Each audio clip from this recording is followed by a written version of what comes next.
Assalamu alaikum everyone. Welcome to Learn Chemistry with Mariam. In today's video, we will learn what is ion, how ions are formed, and what are the types of ions. So here is ion.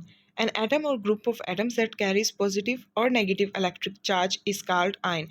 जैसे कि आपके सामने screen पे दिखाया chloride ion, nitride ion, sodium ion and vanadium ion, ये सारी ये जो आपके पास एटम्स हैं ये इनके ऊपर ये चार्ज कैरी करते हैं। ठीक है, चार्ज कैरी करने की वजह से इनको आयंस कहा गया है। अब देखते हैं कि आयंस बनते कैसे हैं।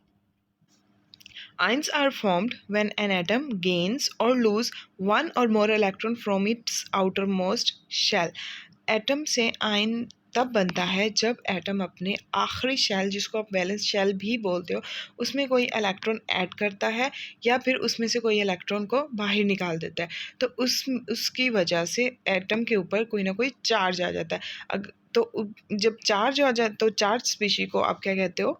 आयन। जैसे कि आपके सामने ये डायग्राम में दिखाया गया कि न्यूट्रल एटम में जब भी इलेक्ट्रॉन लूज़ करेगा तो उसमें पॉजिटिव चार्ज आ जाएगा, और जब भी न्यूट्रल एटम एक इलेक्ट्रॉन गेन करेगा तो उस पर नेगेटिव चार्ज आ जाएगा, और इसको आप चार्ज जो पार्टिकल आपके पास बनेगा उसको आप आयन कहते हो। अब आपके पास एटम से आयन बनने के लिए दो कंडीशंस हैं। एक, आप आखिरी शेल में इलेक्ट्रॉन को ऐड कर रहे हो, और या फिर आप आखिरी शेल में से इलेक्ट्रॉन को रिमूव कर रहे हो। इन्हीं दो कंडीशंस की बेस पर आपके पास जो बनने वाले आयंस हैं वो या तो पॉजिटिवली चार्ज होगा या नेगेटिवली चार्ज होगा। और ये जो यही आपके पास बेस बनती है कि टाइप्स ऑफ आयंस की। जब आपके पास न्यूट्रल एटम एक इलेक्ट्रॉन लूज करेगा तो उस पर पॉजिटिव चार्ज आ जाता है, और पॉजिटिव चार्ज वाला जो आयन होता है उसको आप कहते हो कैटायन। एंड इसी तरह जब एक एटम अपने आखिरी शेल में इलेक्ट्रॉन गेन करता है तो उस पर नेगेटिव चार्ज आ जाता है, जिसको आप बोलते हो anion. And these are the types of ions.